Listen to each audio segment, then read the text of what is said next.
second home. We come to conquer, no, we never walk alone. We dominate, the cream of the crop, drawing all our strength from the roar of the cop. It's all for one, and one for all. Pass a new, we're talking total football. Here we go again, Roy's red machine. Liverpool, the greatest team the world has ever seen. Hello and welcome back to the Liverpool Groove. It's a lovely day and I'm delighted to say that I am joined by LFCTV commentator John Bradley. How are you doing, John? I'm good, mate. How are you? I'm good. Thank you very much for joining me. It must have been a long season for you. Must be glad to get a bit of downtime. It feels weird. I'm still working at the minute. I'm currently doing a bit of. I'm actually watching the J League at the moment in Japan and doing a few games for them. So nice. Whilst the Premier League season has finished, work hasn't finished for me as of yet. But we're self-employed, so we take work wherever we can get it. You know what I mean? Yeah, definitely. So first and foremost, congratulations. 16 years now at LFCTV. How amazing is that for you? Did you think you'd sort of last this long? No, I mean, to be honest with you, a long time ago now, I got a phone call one day. I mean, this is even before the days of LFCTV when the club used to provide like a worldwide program and needed a commentator. I'd been out of commentary for a couple of years, and I wasn't really envisaging going back into it. And they sort of said, look, we need a commentator. This was like Thursday night, Friday morning, something like that. We need a commentator for tomorrow. Is there any chance you could come in and help us? And I did, and I think I've done pretty much every game ever since then. It's crazy, obviously the longevity of it, just what I've been through, both personally and professionally, working for Liverpool Football Club. I mean, brought up watching Liverpool with my dad, went all over watching Liverpool with my dad, and then to work covering Liverpool. I mean, it's just the greatest job in the world, isn't it? And that's one thing that I think about every day, really, and how lucky I am to work there. I'd been very lucky previously in terms of my grounding, my education as a commentator. I'd worked in the lower leagues, covering the likes of Hull and Grimsby and Scunthorpe. And then, within sort of 18 months of starting, I got a job doing Leeds. And at the time, this is on the radio, like sister station to Radio City over in Leeds, Radio Air. And I got, just as Leeds were getting good, when Leeds got in the Champions League at the expense of Liverpool, when Liverpool lost at Bradford in what was it, being 2000, David Wetherell scored, former Leeds player. And then, so that was great. And I really enjoyed that for a few years. Then I was going to be honest with you, I got a little bit disillusioned with it. And then, when Liverpool come calling, it was back at it. I just can't believe really that, that was so long ago. And I'm still doing it now. I'm very proud and yeah, very, very lucky to be doing it. Yeah, like I say, you've been doing it a long time. Do you think it was only Liverpool could have brought you back? Do you think otherwise would it not have happened? Do you think? It's weird, I mean, just how some things fall into place. My love of football had gone a little bit. I was working more on the business side of football and the media side. I'm working more directly with players and things like that, and I was enjoying that, to be fair. And I was very lucky to work with some great companies and some great players, and also I was able to continue it as well whilst working with Liverpool. So yeah, that was really good. But yeah, had it been anyone else apart from Liverpool, I don't know if I'd have been so quick to do it. Yeah, I mean, at the time as well, it was the time of Rafa. It was the year that they went to Athens for the Champions League final. It was just off the back of that amazing FA Cup final win over West Ham, and you knew that there was something really big developing at Liverpool.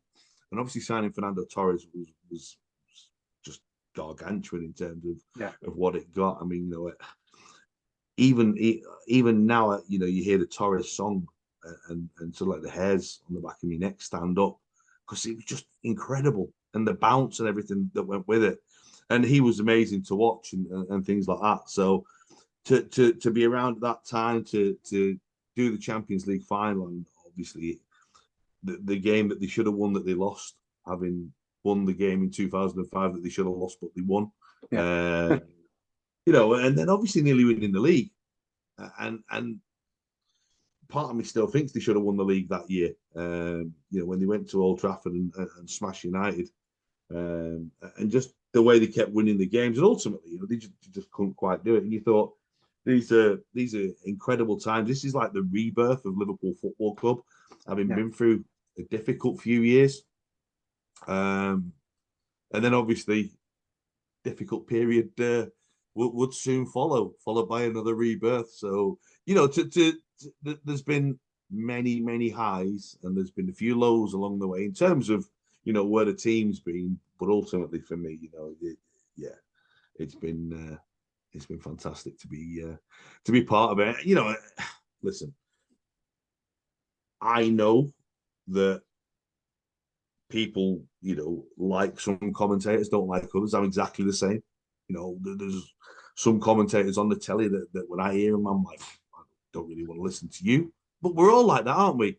So, you know, if people say to me, I don't like your commentary, I'm like, yeah, fine. It's an opinion, you know. So I accept that. And you can't please everyone all the time. And I'm sorry to those people that don't like me. But I'm very, as I say, proud that I've had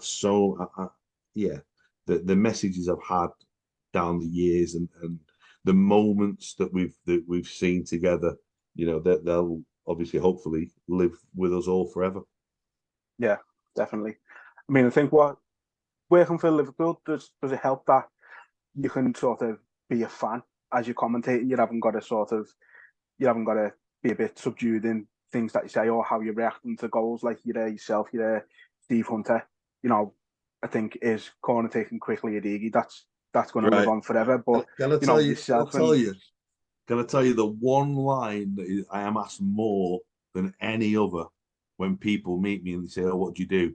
And I say, "I'm a commentator at Liverpool. I, you know, commentate on Liverpool game." They say, "Oh, you're the corner taking quickly guy," and I'm like, "No, I'm not. I'm not." And I would never ever claim that because Steve Hunter's line there is, I mean, his commentary there is one of the greatest pieces of passionate broadcasting I've ever heard in my life. Steve lives for Liverpool Football Club. He's been there longer than me. He's an incredibly good guy. His knowledge of the club is way beyond mine. You know, his work day in, day out with the academy lads and the way that he follows them, all their progress. Incredible guy. And yeah, is it possible to be jealous of someone you work alongside? But yeah, so I could never lay claim to that line. I wish it was me. And that commentary is so iconic. You know, that the players had it on the phone as ringtones and message tones and things like that. And you know, they all know it. So yeah, I would never. Yeah, I mean, I've had a few that I like myself, but yeah, I've never had a corner taken quickly, have I? it's you'll get one, I'm sure. So when I think of yourself commentating on Liverpool, I immediately hear you and hear Gary Gillespie. He's the one that sticks out for me when I think of yourself. What's it been like working with Gary for a lot of the time? I mean, you're talking to someone who was born in the 70s, who grew up in the 80s and stood watching Liverpool. Used to get a bus with my mates and and with my dad and that, and go to games and so I grew up watching Gary Gillespie playing football. I grew up with Ronnie Whelan, you know, watching Ronnie Whelan and people like that. So then to be sat alongside him commentating on the current crop of Liverpool players it's pretty mind blowing, and I think it affected me at first because you're like you were my heroes, like you were absolute icons, and you sort of like it's weird because like I'd been over to Leeds and I'd worked with like Peter Lorimer and Norman Hunter, who were the greatest players in Leeds history. But because I wasn't from the city and because I wasn't someone who grew up watching Leeds a lot, I only knew the stories about them. And also, they were a little bit before my time as well. It's like you respect them, but you didn't idolize them. But then you go to Liverpool and there's Gary Gillespie and Ronnie Whelan and people like that in all the time. And then when I worked on Radio City TV in St. John as well, I mean, that just staggering. And it does take some getting used to. What I would say though is anyone who's met Gary will confirm this. That Gary Gillespie is the nicest man on the planet. He is just got such warmth about him, so personable, and it's like I went through some difficult time with me my little boy when he was born a few years ago, and Gary's support and friendship then was incredible. And yeah, he's a great guy, and it's really funny because I think we're at the stage of our relationship now where he's quite happy for me to take the mickey out of him. So I found someone put on Twitter the other week, I think it was 87, the 3-3 game with Man United, where Liverpool were 3-1 up and Gillespie had scored in the game. And then he was at fault for certainly one of the Man United goals when they came back to 3-3. And I was on the cop that day. I remember that game really, really well. Now, obviously, I didn't remember Gillespie being at fault, but it was quite nice to be able to highlight it and go through it, because obviously we go through, with the microscopic detail, what's going on in the Premier League and Champions League and stuff like that now in the games that we watch. And Gary will call out bad defending. I mean, it's his job. That's what he does. But so I quite like calling out moments I see where Gary's had some bad defending. Yeah, brilliant person, brilliant human being. I know it sounds trite, and sometimes it might sound a bit blasé. People say, "You just saying that?" No, Gary Gillespie is a genuinely good person, and obviously he's brilliant at what he does, and he really should. I mean, he would grace national TV. Liverpool are very lucky to have him on the channel. He's a brilliant fellow. Yeah, I think it's amazing he doesn't get more work elsewhere, to be honest. But that's our gain as Liverpool fans, I suppose. Like you say, he's absolutely brilliant and he's so insightful. And I think, again, that's a little bit before my time, the 80s and things like that. But I think Gary Gillespie stands out as one of those who's probably maybe a little underrated as a player. And maybe it's the same for his commentary and punditry work, that he's maybe not sort of looked at. But, if the bar is Gabby Agbonlahor, he's cleared it 10 times, hasn't he? No comment. Listen, there's some absolutely terrible pundits out there right now. Some pretty poor co-commentators as well. The one thing that I would say is I like people who turn up with knowledge and having, learned the game they're doing. So often you hear people turning up to do games and when you get there, I'm talking away from Liverpool and Gary here, but when you've worked elsewhere, they don't know the names of the players, they don't really know what the teams are up to, what they've been doing or what's been going on, and then they just like comment, provide their analysis, co-commentate on the game, and listen, I think we can all name the ones that we hear doing that, and it's not great for the viewer, because I think the problem is now is you could get away with doing that in the 80s and the 90s, but now we've all got so much more access to information and news and statistics and stuff like that. So you've got to be on the ball, as we say. Everyone's under the microscope now when they come out with something. If I get a stat wrong and stuff, within seconds someone tells me I've got it wrong. So that's it. We've all got that access now. So you've got to just don't use them now. Just don't use stats and facts, because then you can't be wrong. Yeah, that's one way around it. I mean, I see the likes of like Peter Drury and things like that, and the amount of notes they have for every particular game, and like every inch of paper is just covered in stats. Is that, are you putting that amount of work into the games as well? Yeah, we all do. We always have done.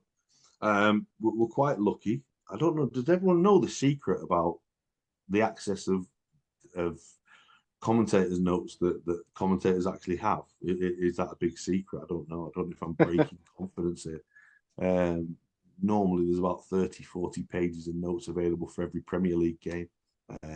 If you're lucky enough to, yeah. So listen, you do your own research, which can take a long, long time. And you've got to be sort of head down in your office, buried for a couple of days because you don't want to miss anything. You know, the most minute thing could come up in a game, and if you've got a reference to it, you know, obviously it's good for the viewer. You don't do it for yourself. I think sometimes people use it as a tool to make themselves sound clever. I think so. Yeah, maybe. Yeah, You know, say, look at me. I've got all this research. I've got all this. It's like, yeah, it's all well and good doing that, but you got the fella's name wrong. yeah. Well, so I run another podcast as well, which is based on MMA. Through that, we interviewed a guy, I'm not sure if you've heard of him, called Michael Chiavello. Right. He's like really well-traveled broadcaster in that field. And he said, one thing he said to me was that some of his, like, so we mentioned Steve Hunter with the corner taken quickly at Iggy, that was clearly spontaneous. But he has some things that he would plan to say in case it happened. Is that something you have as well? Is that something you do? No, completely spontaneous. I think some commentators do have pre-prepared lines, and for them that it might work. I think the spontaneity of saying what comes into your head at that vital moment. Peter Drury never has anything scripted, right? Now, I know Peter. Worked alongside him many times down the years. He's brilliant at what he does. He's a wordsmith. He really is. I mean, you know, if you said to a young commentator, listen to Peter Drury and try and be Peter Drury, don't, because Peter's unique. He's, you know, his vocabulary, his range is incredible. The way that, you know, he can pluck historical references and stuff like that. Listen to him, learn, but don't try and be him. Just try and be yourself. But yeah, some commentators have pre-prepared lines, and it works for them. I never have. You know, even when Jordan Henderson lifted the Premier League after all those years, I spent a long time trying to think: should I write down something to have ready? And I sort of like was thinking, don't balls this up. You know, it's the moment that the club have waited for years, and it's something that obviously will be used for many years to come. So yes, you've got that. You've got that thing in your head. Is yeah, you want to make sure you get it right. But then I think had I written it down and tried to, it would have sounded scripted. Some people can make it. Some people are really good. People are good actors. You know, you watch the great actors. You don't realize that they're reading the script. You think that, you know, what you're watching is real, and that's why they're so good. So yeah, I'm not good enough at reading to make it sound genuine, I think is the best way to put it. Fair enough. So I'm not clever enough. I'm respectfully disagree. So obviously this season for Liverpool hasn't been the best. But one game that does stick in the memory is that 7-0 over Man United. What was that game like to commentate on, like within the context of the season at the time as well? Why does that stick in the mind? Why does that stick in the memory? Thought Man United started okay. I thought Liverpool were a bit slow in starting.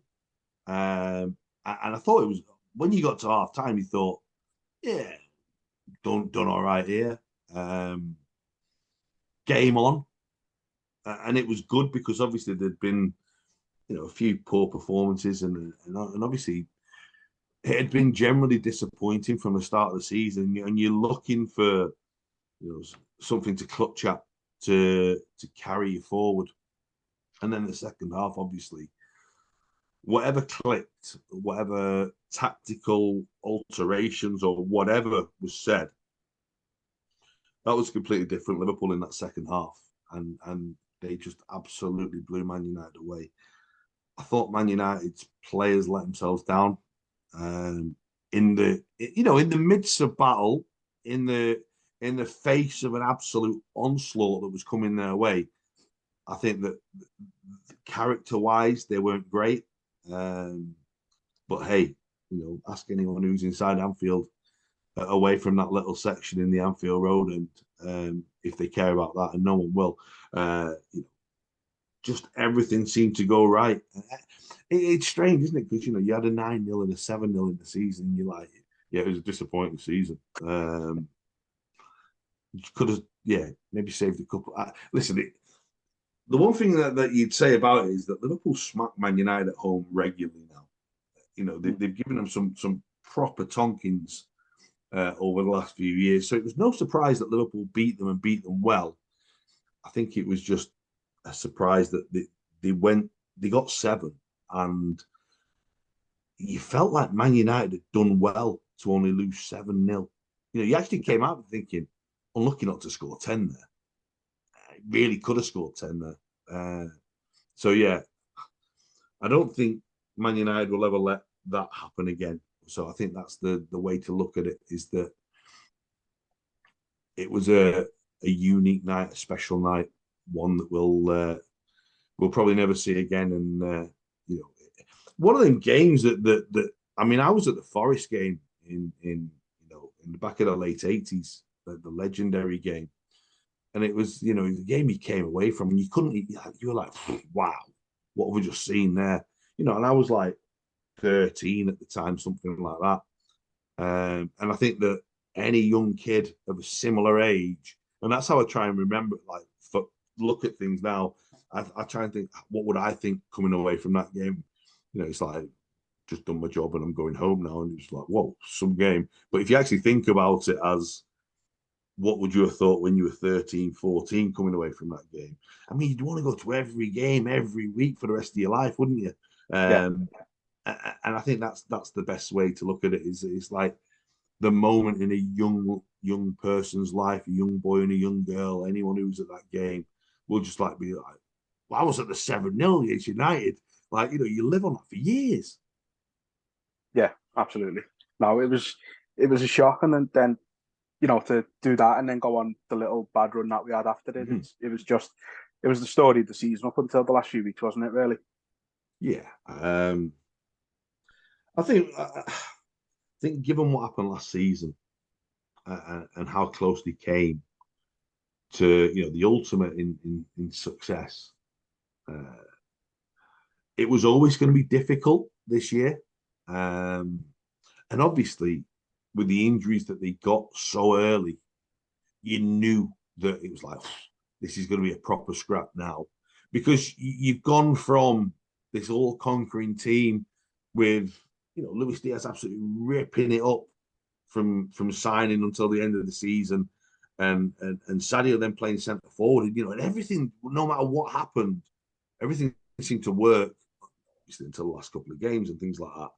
And then at the start of this season, you're like, right, now we've got, and this is no disrespect, by the way, to these boys, because they've both got massive futures in the game, but you've got Harvey Elliott in the middle of midfield, and then you've got Fabio Carvalho having to play on the left-hand side, and then you're trying to sort of move pieces around this board because you're constantly losing players to injury, and I think that's one thing that we should always remember, that in this, that the one constant that always seems to be there is Mohamed Salah, and his ability to play every game is quite astonishing, because while other players are suffering from injuries and missing games here and there, he's always there. But it was difficult, wasn't it, at the start of the season? And then obviously towards the end of the season, when you started getting Jota and Diaz, I mean, miles away from where they will want to be next year, but just the fact that they were back there on the pitch and around the rest of the group as well, I think would have given everyone that massive lift that they needed. And you know, it's a shame because it was a season where you look at the injuries to them, you look at the long-term absences of the likes of Keita and Thiago, where you knew that it was absolutely pivotal that those two stayed fit this year. And obviously they had a lot of injury problems that you were sort of like, again, looking around and trying to fit pieces around and change things around. And fair play, you know, to create that role for Trent, to change things, because Trent was getting an amazing amount of stick. You know, he was getting hammered. This is an incredibly talented young football player who's only seen the highs of the game. I know, obviously, he's lost cup finals and lost out on leagues and stuff like that, but you know, an incredible journey for him. And then this season, obviously, found it difficult. The leaking goals and stuff like that, and everyone was at him really, and that came off the back, obviously, of his difficulties with England as well. So yeah, to come back the way he did at the end of the season, I think shows a young man of immense character who's got great belief in himself, both mentally and in his ability as well. And I think that moving forward, one of the biggest challenges in football is reinventing your team. I think that's what Ferguson did so well at Man United for all those years. You know, the way that a new team would be assembled and they'd go on to win things. I think Manchester City have done it well last couple of years. And listen, you can talk about money and everything they've got at their disposal, but they do sign well. You know, when you sign a Kanji and people like that for the money and Alvarez for the money, you've got to respect that. Yeah, you can say, oh, you've got Jack Grealish for 100 million and this, that, and the other. But they do it well. And that was Jurgen's big test. And I thought it was really interesting because I've done the Champions League for, crikey, more years than I remember now. About 13, 14, 15 years I've been commentating on the Champions League for, away from Liverpool. So I watched that Dortmund team develop, and then I did the final that they got beaten when Robin scored late on after Gundogan had scored for them, and you knew it was a really special team, and it was like Jurgen Klopp's this special manager, and everyone embracing him and everyone loving him, and he upsets referees. You know, with Dortmund, he was upsetting UEFA and the odd person now and again because of his passion, his fire in his belly and everything. You were like, wow, this man's like the best manager in the world. You'd absolutely love him at your club. Little did you think he'd end up at Liverpool a few years later. Marriage made in heaven, by the way. yeah. And you saw that team break up, that Dortmund team break up. And it was the one thing that was always leveled against him, that he never rebuilt that team. And obviously, subsequently, he left the club and moved on. I think that's a bit unfair. I think given time, they would have sorted it out and got themselves, you know, back to where they wanted to be. But ultimately, the ending of that relationship was Liverpool's gain, wasn't it? Yeah, that's it. So outside of Liverpool, I believe you're involved with the Icon series. Yeah, very, very lucky. For those who aren't aware of that, what could you just go into a little detail about that? Yeah, a few years ago, a good friend of mine who was a former football agent was tasked, shall we say, with putting together a group of footballers to play a golf event in Las Vegas, and put it together, and it worked really, really well. That was before I got involved, and then had an event in Dubai as well, where he was based at the time. And then in 2017, when I first got involved, we had the Icons of Football golf event at the Belfry on the iconic Brabazon course, and we put together great names of current and past players who had to be a great name to play in, and you know the names rolled off the tongue when you've got Gabriel Batistuta rolling into town and playing in it was in England against rest of the world side and then obviously we had James Milner playing as well. And then and it worked really well, and the crowd that we had that week loved it. And then we went on to have a rugby-based event to coincide with the Rugby World Cup a year later, and that was down at the in London. And again, that was the Buckinghamshire Club, and it was great. And then we were having an event the year after in Japan, and we got to Japan and a super typhoon wiped out the golf course. So we just ended up having a week in Japan. But then we had the pandemic, and everything was really, really hard. And we managed to come back last year with a new format, really, the Icon Series, which is going to be a traveling global event. The first event was at Liberty National Golf Course in New Jersey, right next to the Statue of Liberty, facing New York and Manhattan. I mean, it's the women's LPGA event was there this last few days, and I mean, it's an amazing golf course itself. But I mean, the backdrop is New York City, so yeah, to be out there working on that, and it was a USA versus rest of the world, people from all sports coming together. James Milner played again. James loves it. Obviously, he loves his golf. I'm really lucky. I've known him since he was 15, so we got that relation. But Harry Kane played, and then we've Ashley Barty is the current Wimbledon and Australian Open champion, and then the USA team had these just amazing people from the NFL, the NBA, the NHL, and Major League Baseball as well. So yeah, I work within the media side of that. That's my day job now. That's what I spend most of my time doing. When I'm not commentating, we've got events coming up to tie in with the Formula One this year in Abu Dhabi. Then we go to Portugal, and we go to Japan and Las Vegas. Yeah, it's growing amazingly. And I mean, listen, when I talk about people like Harry Kane and people like they're already firmly involved, then some of the talents of from the tennis world and Formula One who are playing in Abu Dhabi.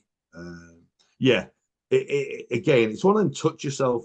You've got to touch yourself really to I stood at the top of the Empire State Building with Harry Kane, and don't really expect to be in that position, do you?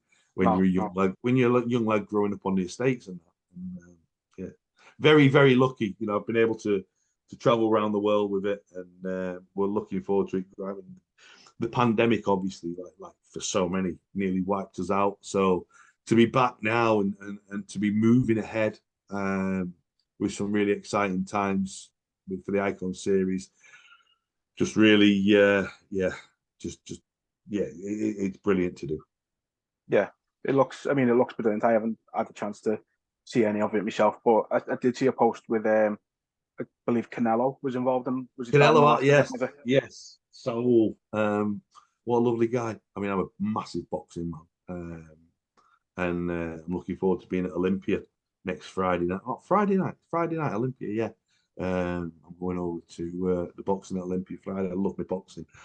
Saul is quite the character. Small in size, absolutely huge in stature. When you actually get near him through his 50-person entourage, but I mean, when you do get through, by the way, again, one of the most gentle. I don't know how many people know Saul Alvarez Canelo, obviously. Obviously, he's like one of the greatest boxing's ever seen, and you obviously when you've come across a lot of boxers down the years, they're quite larger than life, and so like they're not all like Tyson Fury, obviously, really. So like loud, but he's really, really quiet and he's quite shy, and he's like, you ask him to do stuff, and he's like, oh yeah, of course, yeah, I'll do that, no problem at all. Yeah, if you need anything, just and you're like, wow, I'd love to work with this guy every week, and very, very humble, very humble man, and really nice man as well. He was a real pleasure to work with him.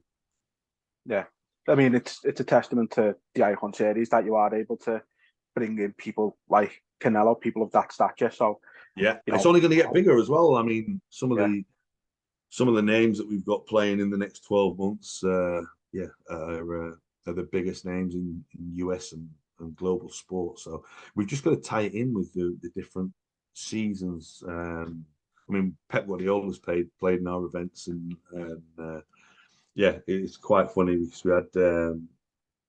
we had Pep at one of it, and James Milner, and yeah, we just had to. Oh, and we had the funny thing is we had Pep and Harry Kane just after all the Man City Harry Kane stuff had blown up and not happened. So we sort of like had to strategically make sure that they were photographed away from each other. They weren't sat next to each other and stuff like yeah. that. I mean, Now, hopefully, I mean, it does continue to grow and, becomes a massive event. But no, glad that's going well. One of my questions I did have was about you commentating outside Liverpool. Obviously, you mentioned you're going to be commentating on some Japanese football. Is it harder to prepare for games in leagues like that? I've done so many down the years that when you first start a new league or new teams or things like that, obviously you need to learn them. And with the Premier League, it's easy because there's so much information available for every game that you do. For instance, the weekend, I did a J League game, and I did a team that I'd never done before. And obviously, what you normally do, I did a lot of the Swedish league and prior to that, the Russian leagues. And I mean, listen, it's dead easy when you do the Bundesliga, Serie A, and La Liga and things like that, because obviously there's so much information. When you're doing the Japanese league and you put in on Google, the two names, you might get sort of like 10 results, and it's pretty random and from like weeks ago. So you've got to actually then put the names in Japanese, Right. and then translate it and find the stuff. So that's quite hard. I became a bit of a Russian language expert when I was covering Russian football, which I really enjoyed, and got to spend a lot of time in Russia out there. And yeah, all the leagues that I do, really enjoy it. It's different, I think that the Premier League's such a massive machine.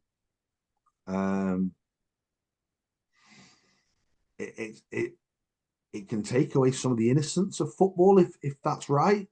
Yeah. Do you know, like with what the Premier League is now, this massive global commodity, and I think when you go and do the Swedish league or something like that, you get a little bit of because you don't know the league, and you're learning the places, and be appreciative of the players and stuff like that, and the journeys that they've been on and they're going on. I think yeah, I think that you've got more of an innocent view of it rather than the Premier League's amazing. Obviously it is what it is. It's this monster that is eating up everything before it because of the way that it's marketed and sold around the world, and everyone wants to be in the Premier League. And you talk to the players, in the J League or Sweden, or there was a time in Russia where every player in Russia wanted to move to the Premier League, and that's because it's the place that people want to be. And listen, on a side note from that, if you talk about people talk about immigration and stuff like that, people coming to the country because we sell this country globally. We sell our football globally, and we say, look, this is an amazing country, and our football is the best in the world. And it's no surprise people want to come in. That applies in every facet of life, doesn't it? Yeah, That was a bit absolutely. serious, wasn't it? Have you been surprised by the standard of football in some of these other leagues? As you mentioned, the Premier League is the Premier League, Bundesliga, and all things like that. We know about these, but like I've seen a little bit of Swedish football myself when I was over there and things like that. And I think sometimes, like you say, we do we forget how I think we take for granted how big the Premier League is and yeah, how good the standard of football is. I love finding a player, a young player, and then it's quite, the football's quite a small industry. So you come across obviously heads of recruitment, sporting directors, and stuff like that. And I even now, I've been doing it for years. I'll text a sporting director if I watch a game and see like a 16, 17-year-old lad in Sweden looking incredible, and text him and go, just watch blah blah blah. What a player, by the way. And and within like 5 seconds, I'll get his life story back to me. Said, yeah, we watched him in an under-14 tournament 3 years ago. And that's like the deep level of detail these football clubs have. But me great one was I was telling everyone about the boy at Eintracht Frankfurt, Lindstrom, about 4 years ago, and he's going to get a massive move soon. So I've still got my little one. I remember it was really funny actually when I was doing the Russian Premier League, and that was around the time that the Russian Premier League was massive, when Zenit beat Liverpool and Liverpool played Angie and Rubin Kazan, and they were doing really well in Europe every year. And obviously they had like Hulk and Axel Witsel and all these big name players. So back then there were loads of money in Russia, and the players didn't really want to come here. And then obviously you had players who then wanted to come. Obviously Zinchenko came from Russia because he was playing for Ufa out there. And then there were other players desperately trying to get over to England as well. Obviously that fell by the wayside because of what Russia did and sanctions and stuff like that. But now it's like the Ukrainian players. Like 2 years ago, I was phoned from a friend in Ukraine and said like Ilya Zabani wants to, chance of him moving to England. Is there anyone you can talk to? And obviously he nearly went to a couple of teams. And eventually he's ended up at Bournemouth. So these players, even when they're 15, 16, there was a boy, I watched a boy who was 16 make his debut last week, and texted a head of recruitment. And again, they knew all about them. These people, like, you say like, oh, such a team is watching X player, and you're like, oh, that's interesting. But what you don't realize is they've been watching them since they were like 12, because they've got access to all these video scouting systems and all these games. And it's like they're watching hundreds of players on a weekly basis. The scouting system now is incredible. I mean, the game's incredible, but that's the global beast that the Premier League is. Yeah, I don't think we fully appreciate how much work goes in behind the scenes. Like you say, probably if you see someone from a club at a game watching a player, that's probably one of the last steps of them watching that player. So it's incredible. And they've already spoken to like probably 50 people about the boy's mentality, about the culture of his life and stuff like that. So yeah, I mean, sometimes it's not even bothering to go and watch the player in the flesh. I mean, a lot of clubs obviously still do, but it used to be that managers would go and watch games, wouldn't it? And then they'd decide. Obviously now it's sporting directors, heads of recruitment, stuff like that. But it's fascinating, really. Yeah, well, I was speaking to David Raven a few months back, and he's developing a program similar for non-league K2 performance, it's called. So the fact that level of the game is going to now start getting the benefits of that as well. It's going to take football to possibly the next level, I think. I mean, you got so many non-league players now who are playing like 6th tier, so like Conference North. They've all got agents now. Yeah, and these boys are on few hundred pound a game, but because they want to get up to the next level and they want someone to keep pushing them, and fair play to them for doing that. They, everyone's aspirational, aren't they? And everyone should follow the dreams. It's what we're here for. Yeah, and I think we're seeing more and more that these players, if given the chance, can make an impact at a higher level. You look at Pele Mapanzu, who's just come up with Luton from the conference all the way to the Premier League. He's story. Proof that it can be done. Absolutely, absolutely. Last question then, John, before I let you go. What does the ideal transfer window look like for Liverpool this summer? No comment, because it can be used against me in a court of law now. I think that obviously losing the players that Liverpool have lost means that it was always going to be a very active window. think we've seen already, even in this early stage. I mean, the window's not technically open, is it, for another week and a half or so, Yeah, something like that. middle of the month, isn't it? But not officially. But already, I think teams are already putting the as we like to say, the pieces into place, and it looks exciting, doesn't it?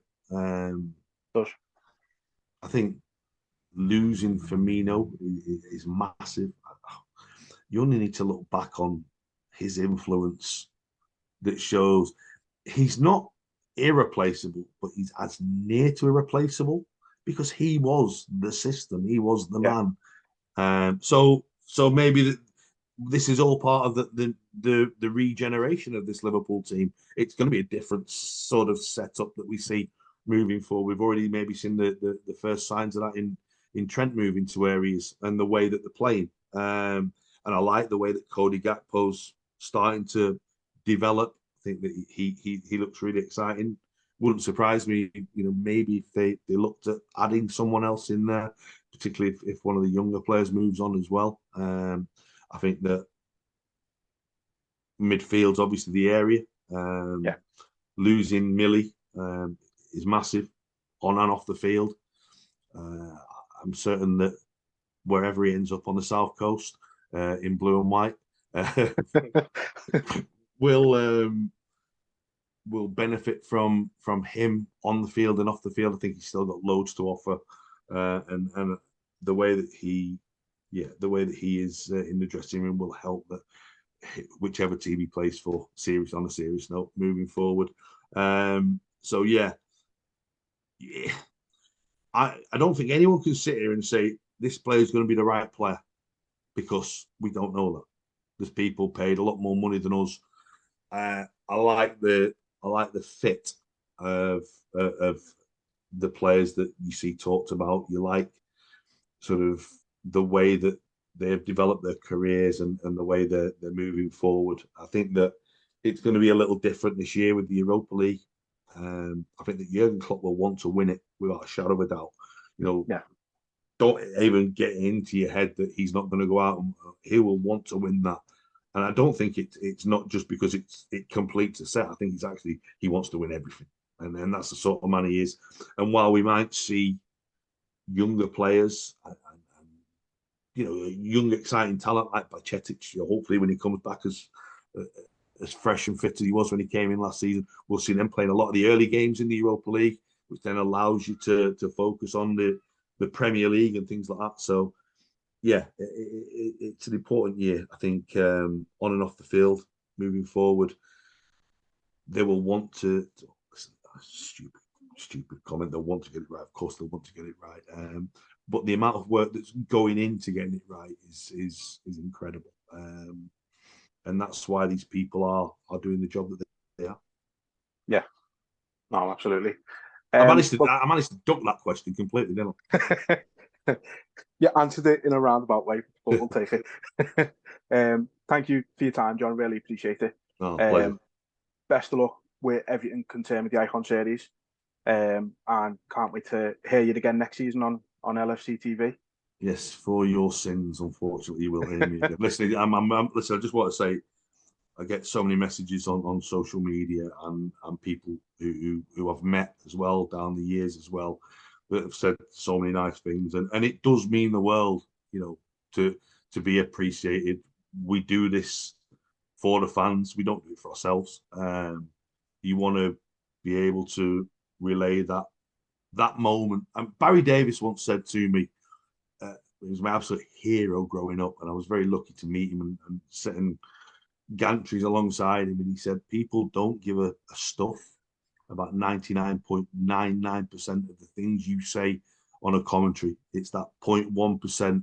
If you can get that moment right, then you'll have done a good job. And hopefully down the years we've managed to do that for the fans. Absolutely. I can guarantee. And I've always enjoyed listening to you on LFCTV. As I say, you bring that passion into it that you don't get with your standard commentators. And I think I don't know if I speak for every Liverpool fan, but everyone I've ever You won't speak for every Liverpool fan. No, I mean, I hope I don't anyway. There's a lot of pressure now. As I say, can't wait to hear you again next season. Brilliant. Thanks, mate. Appreciate that. Best of luck with everything. Thanks for your time. Really appreciate that, mate.